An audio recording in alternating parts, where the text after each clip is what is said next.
Dr. Reusche. Thank you, Mr. Feinberg. So I'm going to talk with the board this evening about moving forward and how we can transition to our hybrid model. Before I get really into it, I just want to mention, similar to the comments that Dr. Brennan made, Dr. Rubin spoke this evening during a webinar for parents across Delaware County. That webinar has been recorded and will be on the Delaware County IU website tomorrow. As soon as we get the link, we'll put that on our website and send that out as well. Some of the questions that Ms. Deacon read to us earlier this evening by parents were addressed by both Dr. Rubin and his colleague, Dr. Coffin, who was with him on that webinar.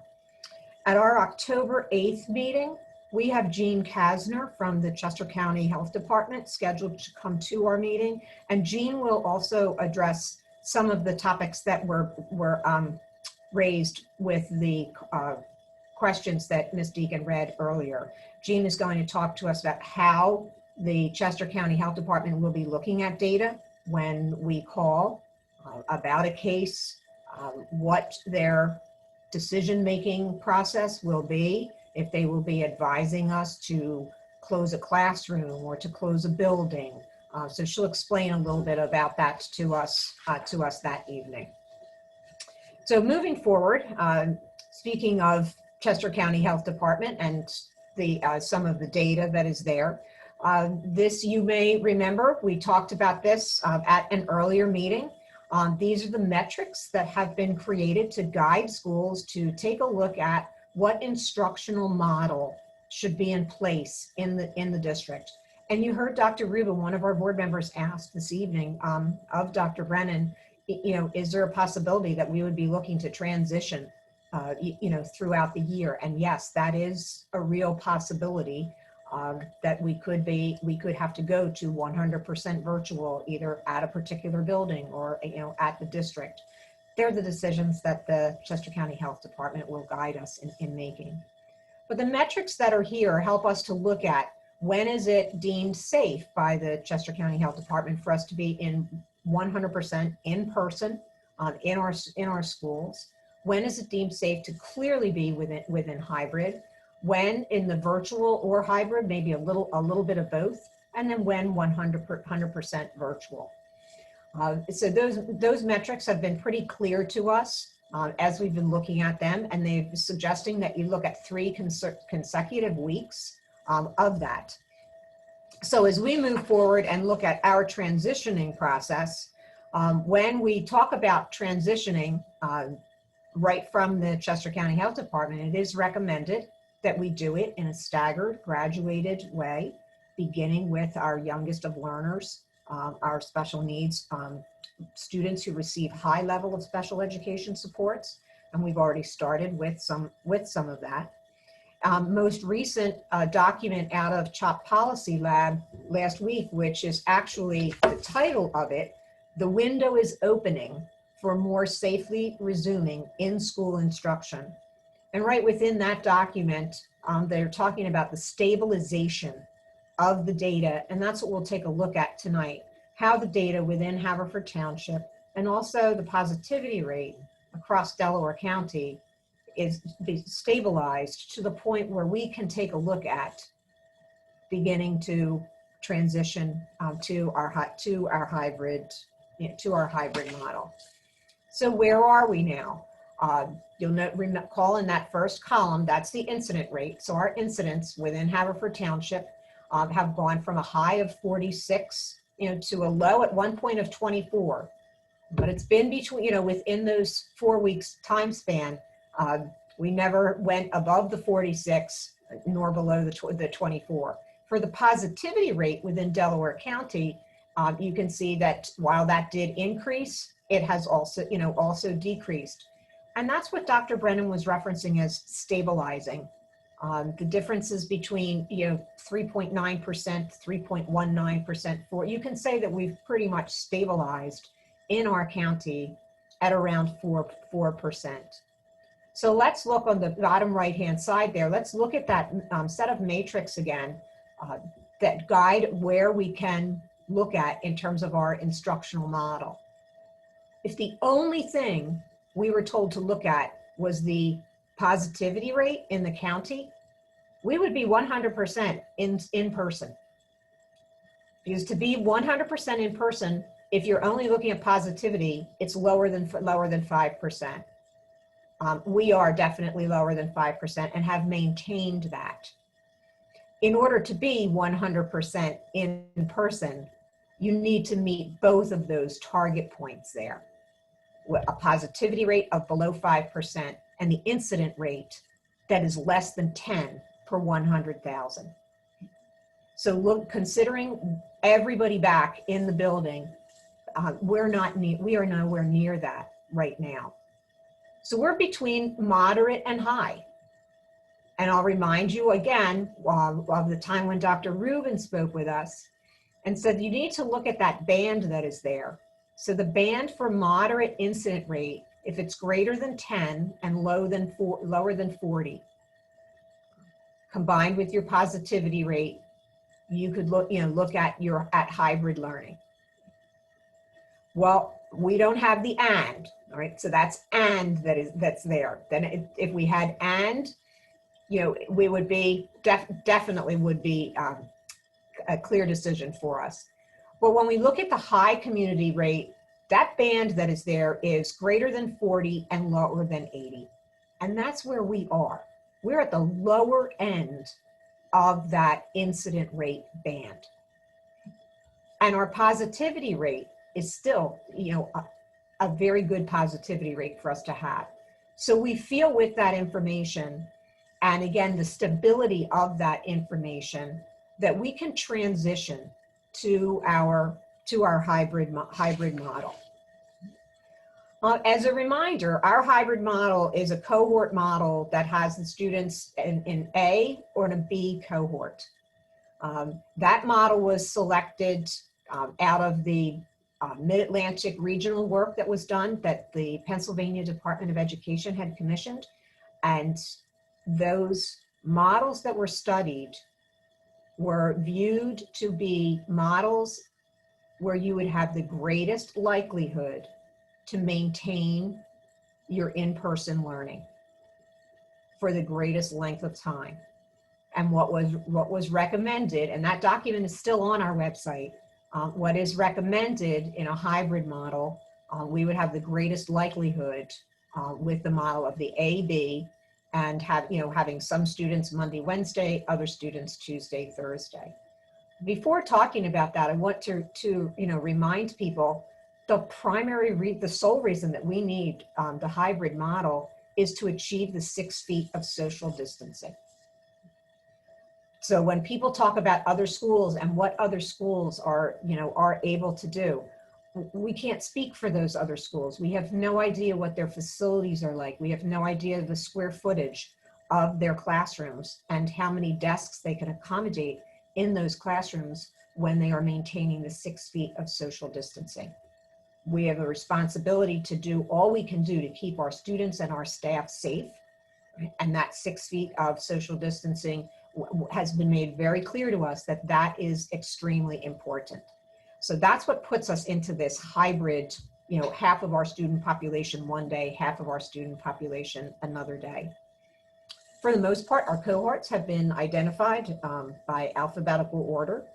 And we do know that we're going to have some staggered arrival and dismissal just to make sure that we can maintain the traffic flow, the arrival of students at the buildings, and making sure that they don't congregate in large groups when they are arriving there. The specific logistics around things like that will be communicated by each of the building principals to the parents and guardians of the children in their schools. The picture that is on here is our reminder of the classrooms where we remove desks in order to create that 6 feet of social distancing. I also have that picture on there as a reminder for me tonight to make a few comments during my remarks. We have received communication. Our principals have had conversations with a few parents, who have said, I chose Haverford Online, but if you're going to go to hybrid this quickly, we're going to switch over to hybrid. That classroom that is pictured right there is filled. There are 15 desks in that classroom, and there are 15 children who are scheduled to go into that classroom in our hybrid model. It is not as simple as us taking another desk and putting it in there to accommodate a child, as much as we may want to do that. So I want to make it known to families, we will work with people as best as we can. But we did communicate right from the beginning that making a switch from Haverford Online when we move to hybrid may not be possible. So in some instances, people may be told there's not enough room. That classroom is already scheduled to have 15 children in it. Some of our classrooms only have the square footage to accommodate 12, some 13. So the principals and the lead custodian in each one of the schools spend a tremendous amount of time, classroom by classroom, ensuring that we have that 6 feet of social distancing. And unfortunately, as I said, there are places where there isn't room if a child wants to make a switch from Haverford Online into hybrid learning. The same is true in certain instances if people want to make a switch from hybrid to Haverford Online. The best example I can give you is 2nd grade across the district. Every section that we have in 2nd grade across the district is at capacity for Haverford Online. Now you may wonder, well, there's no classroom, how can it be at capacity? It is at capacity by virtue of the class size guidelines that we use when we're assigning children to work with a teacher, and the number of children who will be working with that individual teacher. So I can say for 2nd grade, and there are probably other grades as well, if a family feels they need to leave the hybrid model and they want to choose Haverford Online now, it will be Pearson. It will be the Pearson curriculum, which is mirrored after hours, but it does address they did not mirror their curriculum after Haverford's, but it does address the same components that are within ours, meeting the Pennsylvania Department of Ed standards. So there's no difference there, but the children will not be working live from morning until the end of the school day with a teacher from Haverford Township. There will be touch point times that they will have an opportunity, to work with a teacher to touch base with them, but it is not the same as we're offering in Haverford Online right now.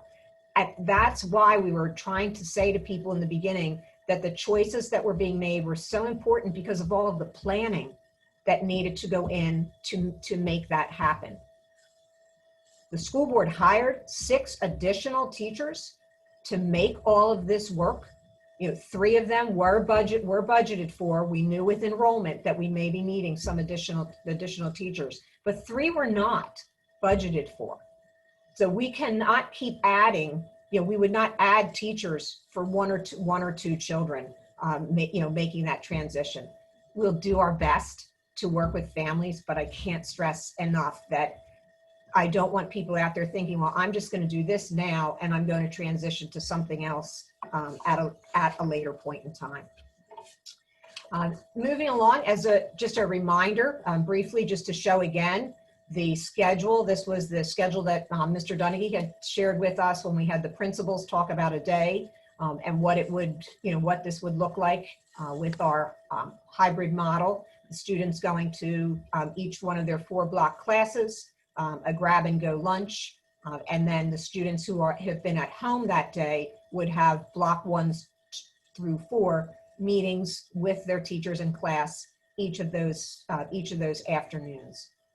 At both the high school and the middle school, we are not planning right now we are not able to serve lunch, and you even heard Dr. Brennan talked this evening about the challenges around lunch.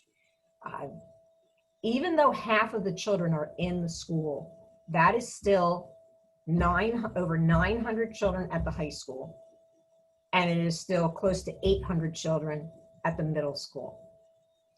So to have those children, even if you were to take them and say, we'll have them eat lunch in their classrooms, the supervision that would be required of that exceeds the availability of adults to conduct that supervision. The custodial work that would be needed in terms of the cleanup along with that and the time in which it would need to occur, right? So we're already looking at, how can we get the disinfecting that needs to take place in classrooms before students leave the classroom at the high school and move on to the next room.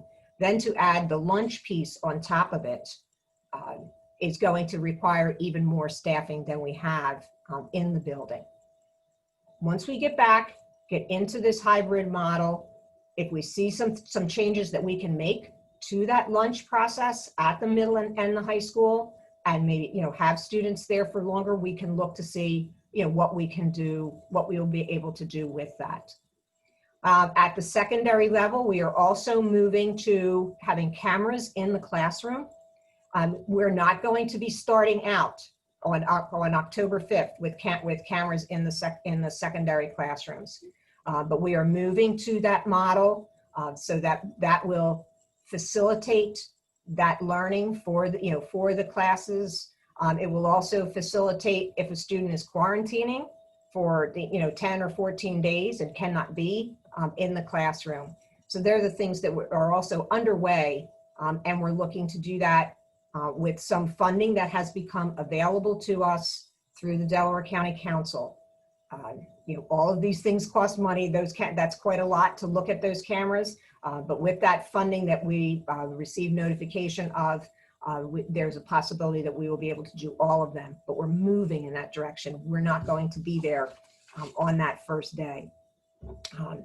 The middle school schedule is somewhat modified. And as we said, if we can get students in and keep schools open, that's our initial goal. And then if there's something that we can do with lunch, we're happy to do that. Our elementary schedule at home to begin with is mainly asynchronous. There may be recorded or some self-paced lessons that students will be doing to start, and times will align approximately with the in-person instruction. We felt also that one of the advantages to that model is when the teacher is working with the children on Monday to help prepare them for what they're going to be doing on a Tuesday. But initially, our focus is going to be having that asynchronous learning. Is the main methodology for the learning that's going to be taking place on those at-home days. Similar to what I mentioned for the high school and the middle school, we get this up and going, and then we can look to see, how can we begin to expand upon that and have the opportunities for synchronous learning. But on October 5th, it will not be, set up that way. It's something that we would look to move towards. We can move on. Even this evening, Dr. Brennan talked about, our looking at mitigation strategies. I think he called it risk mitigation. On the webinar tonight, Drs. Rubin and Coffin talked about managing risk, balance risk, and not really overdoing it. So the things that we want to get our messages out, parents to make sure that immunizations are up to date. Dr. Brennan mentioned everyone over 2 should be looking for a flu shot. And we're doing all of this because we want to keep our students in school. Once our schools open, we want to be able to keep them open. Social distancing and masking are extremely important, and that will help to get us through the winter. We're going to have to rely upon all of us being completely honest about our self-screening at home and how we feel that day. If school is going to be a safe place for all of us, we are the ones who control that. We being the students, all staff members, and parents. We have the opportunity to be able to keep our schools open. It doesn't mean it's going to be easy, but I think with all of these strategies utilized together and a continued emphasis upon them, anytime you hear the medical professionals speaking, these are the 4 top things that they're talking about: immunizations, flu shots, masking, social distancing. The hygiene, yet, but they're really focusing on the masks. And as Mr. Donaghy mentioned this evening, it's the first thing that we know we will be asked anytime we talk with the Chester County Health Department about a COVID-related matter in any one of our buildings. So just a public service announcement regarding symptom screening, and we'll have this, be sending this home and have it posted in many different places. But we will be asking parents, and we are asking our employees, before your student leaves home, look at that symptom list and decide, would it be better off for your child to be home that day? Would it be better, is your child okay to go to school? We all need to, try to do this together. So the schedule that we are looking at would have us use October 1st and 2nd as in-service days, days where we can go over the health and safety plan with our teachers, go over the personal protective equipment utilization, how and when. We've done that with some of the teachers who are back, with some of our special education students. And then look at this, transition. What will the transition consist of, and for the teachers to be ready for October 5th. On October 5th, we would look at our K-3 students returning in our hybrid model. October 12th, the students in grades 4 to 8, and October 19th, the students in grades 9 to 12. That's not a model that's different from what you will see in some other districts. There are some that have a similar model to that, and there are others that have a model that's a little bit different from that. Our building administrators are comfortable with the plan that we are proposing. Sometimes the building layout, the number of administrators, or the way students are cohorted can influence a staggered start. So we've had a question about staggering at the secondary level. I don't know what all of the details of the models in some of those other districts, but in speaking with Mr. Haran, our students are going to be in a cohort in the middle school.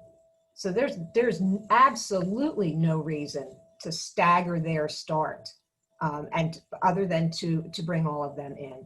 So they're coming in. We have our full support complement of staff there, the same staff that we have when all of the population are in the building. Half of the population will be in the building, and the students will be going to that one room and remaining in that one room. And speaking with Mr. Donaghy, the reminder that there are many of our high school classes that when you look at the student population, they're not all in the same grade level. So the makeup of a high school class can sometimes be students across different grade levels. Mr. Donaghy and his staff have plans to look at that week of the 12th and do some things like tours, like they will be doing some small group activities, bringing students in, looking at the possibility of picture day, things like that they're going to try and get, in one sense, caught up on and also out of the way, during that week. We also know that at the high school level that it's quite conceivable if you've got a 9th and a 12th grader, that 9th grader may be dependent upon the 12th grader to get to school. That may sound like it's insignificant, but it occurs more than I think people realize. It's indicative of our community, our township, neighbors and siblings depending upon one another. You heard earlier tonight, and just in talking about athletics, how, they help one another out. They make sure that they can get to practices. They can make sure that they can get to different activities together. So we feel that with this plan, we've got the best opportunity to get things up and running, and remain open. So I'll take any questions, Mr. Feinberg. Questions from the board? Laura?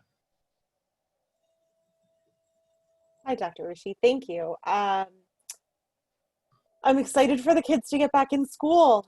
But one of my main concerns is what Dr. Brennan brought up about absenteeism. I do hope that parents and children really adhere to the strict sick policy, but that does mean more absenteeism. And I'm wondering how teachers are planning for that in the hybrid model.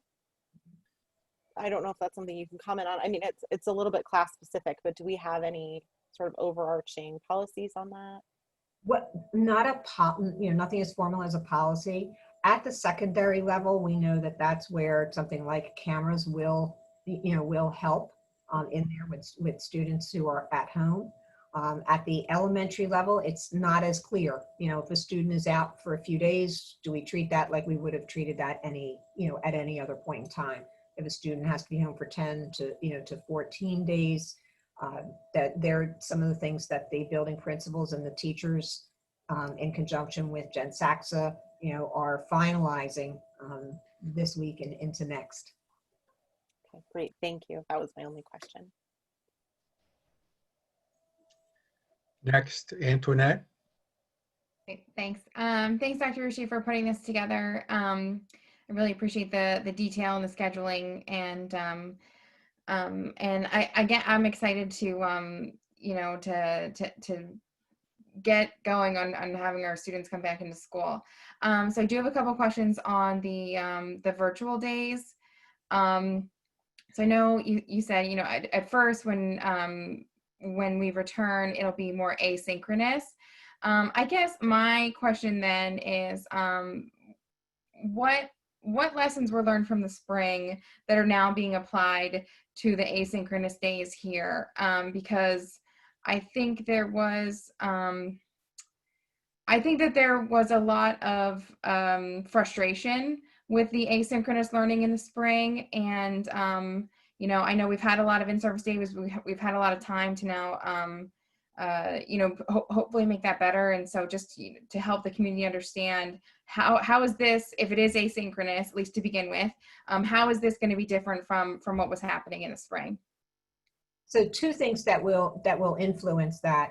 One will be that the child will have the opportunity to interact and be with the teacher, every other day. So if you're home on Tuesday and you're home on Thursday, you've had that touch base with the teacher. You've been in the classroom all day, Monday and Wednesday. So that's the first logistical piece that we believe is going to make a difference, for those 2 days. The Friday should be very similar to what's going on now. I mean, because they're already doing that. So maybe it's more the Tuesday, Thursday, if you will, to think about that.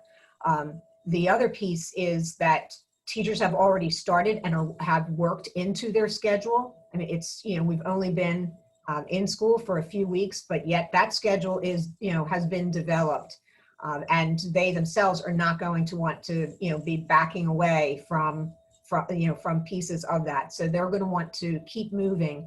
We also know that we need to keep moving with the curriculum. And that was one of the questions that we asked the teachers for some input around, way back in the summer. How can we ensure that within a hybrid model, we are exposing children to and giving them opportunities to interact with more than 50% of the curriculum. Teachers working with our curriculum department and Sandy Conley and Jeff Nesbitt are looking at that also. Great. And then is there any consideration to the teacher maybe during flex time or, something like that in the elementary level, like having a check-in with on those off days, those virtual days, maybe just getting the group together even during like a morning meeting type thing, just for, for purposes of gathering everyone, making sure that, you have access to this asynchronous material if there are questions or something like that? I would say, Antoinette, where you may start to see that happen earlier than other grades would be in possibly the 4th and 5th grades. Because if you think about it, for a kindergarten teacher who may have 25 children that they're working with, and 12 of them are sitting now in front of that teacher in the classroom, and 13 on a Zoom meeting, that's the example that was given to me as why I needed to say this is going to be okay to be pretty much asynchronous at least to start for those little ones. So you may see it begin earlier than that at the upper grade levels, where the kids can be more independent. And then to that end, I mean, because I think that you were saying that with the Delaware County new funds coming in, we could maybe do cameras in the classroom for the secondary level. Is that being considered at the elementary level too, or not at all? It is a matter of funding, but I also don't want to say if we had the funding, we would, absolutely do it, right away. There's the feasibility. Again, it might start at 4th and 5th. Mm-hmm. Where it would be a little bit easier for those children, but it is a funding, that's we're getting $244,000 from the county council, and it'll probably all go towards cameras just for the secondary level. Okay, I guess, but it is still in consideration, or for those upper grade levels at the element, like 4th and 5th. Okay. All right. Yeah, I guess my last question is just about reevaluation. So, when will reevaluation be constant? And so to the extent that kids or students are going back October 5th and we have this staggered, are we going to have community surveys? Are we going to have even just a survey of teachers, what's working, what's not working, that sort of thing, just so that we don't get stuck in a model that, we came up with in a hypothetical, but maybe, we can tweak here and there as we're moving forward, and as the hybrid becomes the new normal. Our first surveys that would go out would go to our staff members, the teachers who are doing this, working with the children every day, and getting their input on how they think they can make it better. And they will want to make it better. They want to be in the classrooms. They want the children, but want the children back. So they'll want to do things that, once they get in and see a way that they can make something better for the students that they're working with. Great. Well, thank you so much. Next up, Ari. Thank you. It sounds like this is the optimal and most feasible plan that you are presenting. And you mentioned that when starting on October 5th, it not necessarily impossible, but not maybe the most feasible for us to be able to also open the middle school and the high school. And that I think Mr. Donaghy was looking at the week of October 12th for some tours. Could the same be said for Mr. Haran the week of the 5th at the middle school and his team? Maybe doing some tours for the 6th graders and any other new students to the building. I could talk with him about that. I know you have experience with the middle school, Mr. Fleischer. This is going to be very different in that the children are not going to need to know where a whole lot of things are until we get to a point where we're able to have more movement. It's almost the elementary model in terms of I'm going to go into the middle school for my day, and I report to a classroom, and that's where I stay for the day until I leave the building. So Mr. Haran's thinking was that could be something, as we feel that we're coming closer to transitioning to something different, that they could actually do that with such a small number of students in the, in the building. But I will ask him, if there are some things that he could do with maybe some new students. I know he did have some of that during the summer. They did have very small groups of children come through the building, but I'll ask him. Very good, thank you.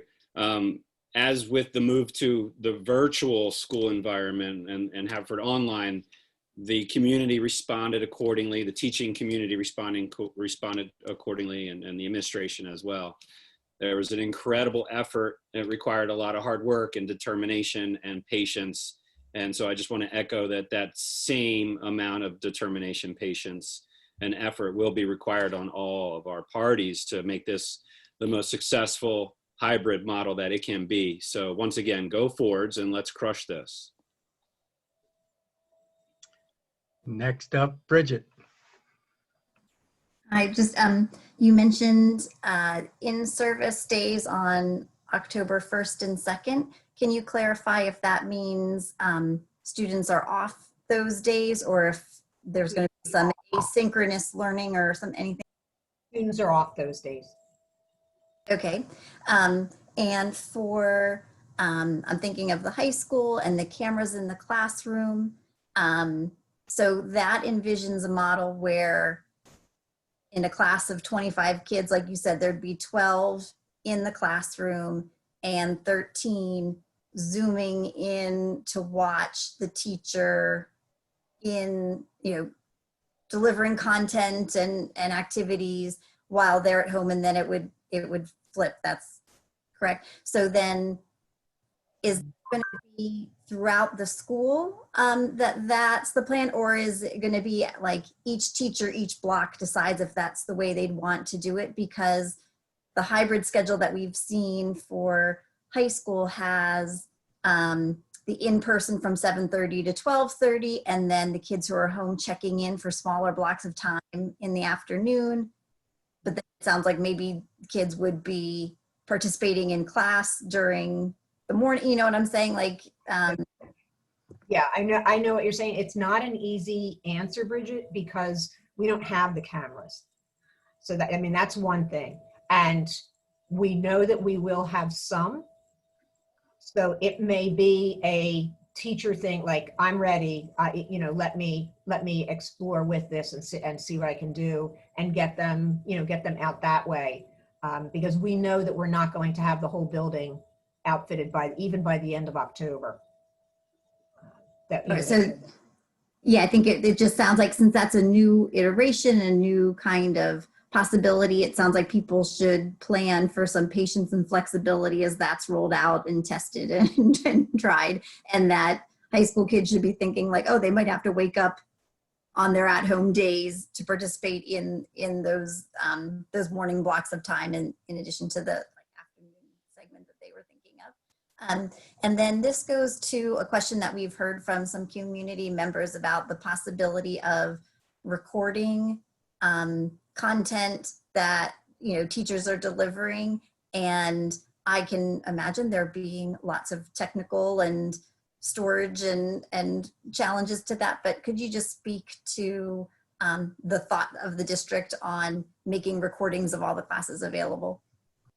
So before I talk about that, I would like to say, when teachers, maybe they do a flipped classroom model. So I'm going to record myself in a video explaining something, and then there's work that I want students to do. Those videos are stored as part of Canvas.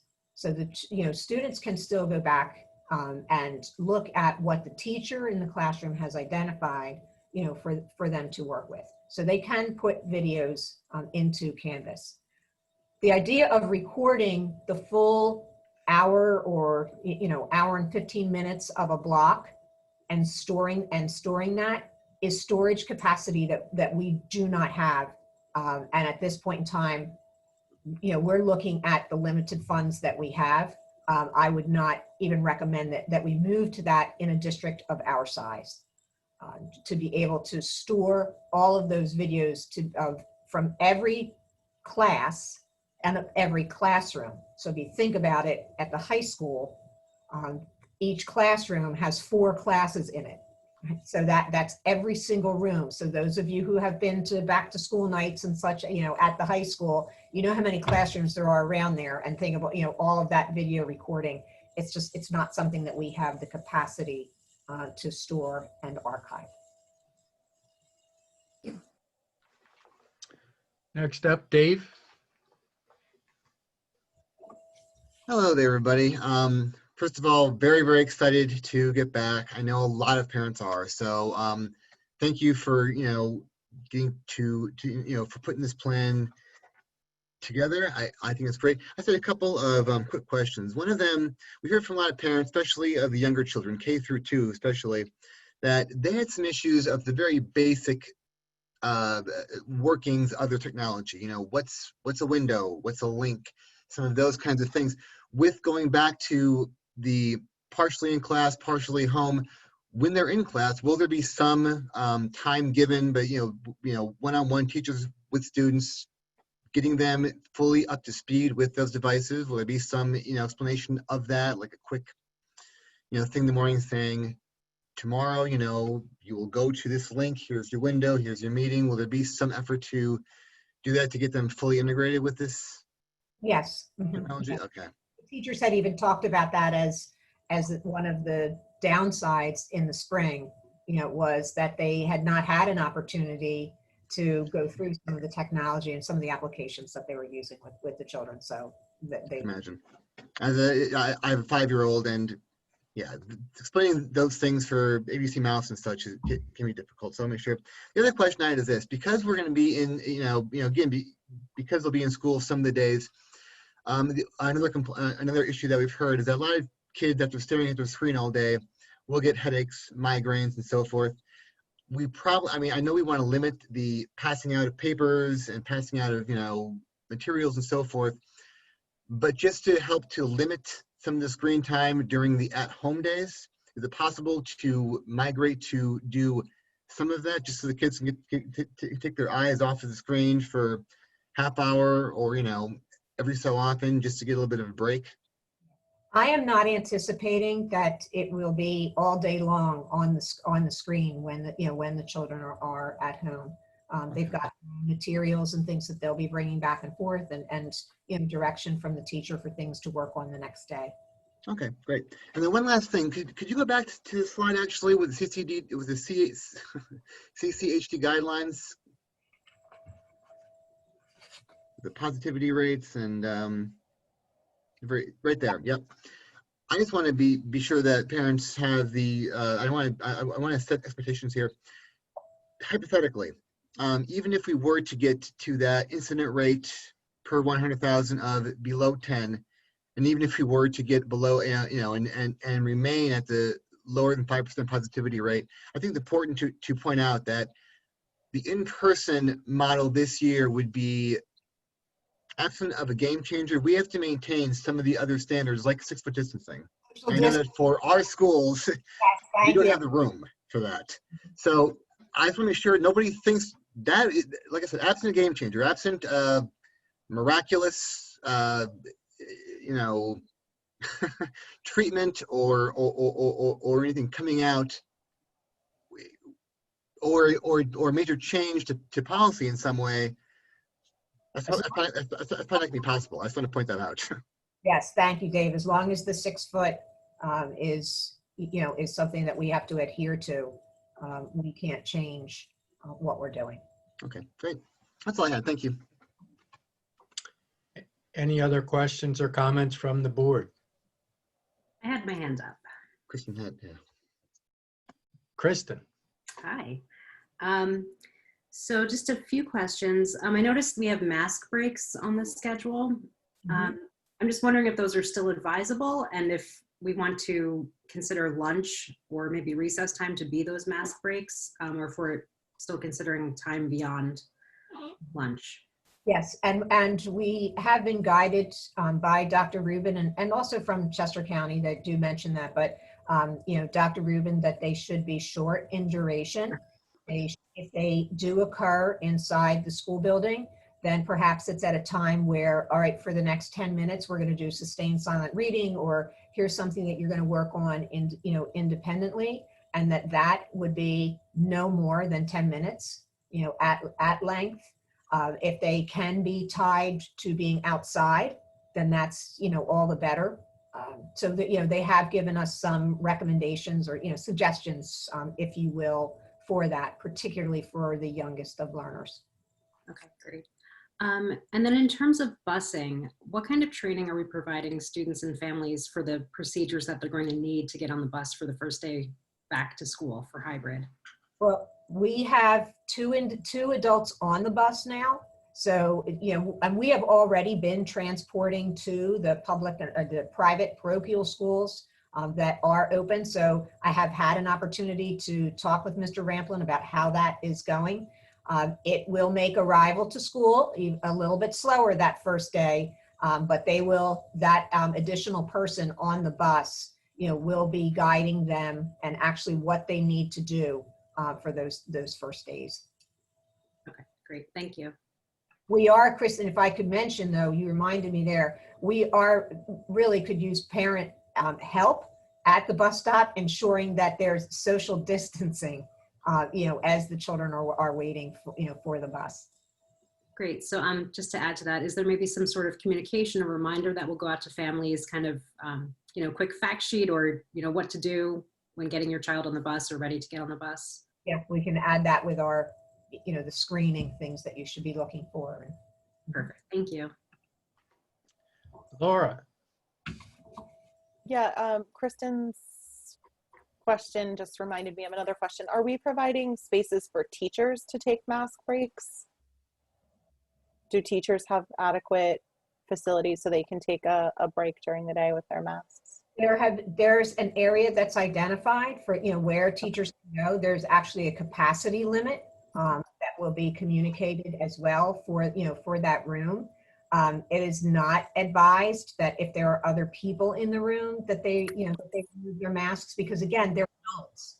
And Yes. as an adult population for whom we are equally as concerned. So during, planning or prep time that a teacher has, they certainly can go outside of the building. And I've seen one of my visits to Chatham, two of the teachers just, leave the building, go out and take a walk during a break time that they had. Okay, great. Thank you. Dave, your hand is still up. Is that Nope, just, sorry, I should take that down. Thank you, sorry about that, Larry. no problem. Any other questions or comments from the board at this point? Well, Dr. Reusche, thank you very much for this evening and for all the work from you and your staff to put this together, and we're moving on. Moving along, yes. Thank you.